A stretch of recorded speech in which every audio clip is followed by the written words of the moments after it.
ងហត់ខាងផ្នែកកំសត់វាស្នាមិនស្អាតកាលទុំ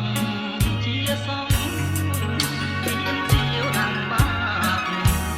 អ្នកនេសាទខំចិត្តមេបា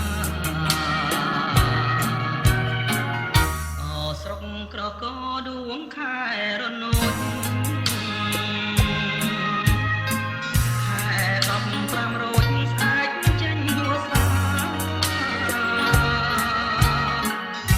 បត់បាក់វាំងមនបាត់ជ្រងកាស្លាសំពងកាចាមកសូមសោងស្បៃវាលសម្ដេចយួងឈ្មោះល្បីសាកសឹក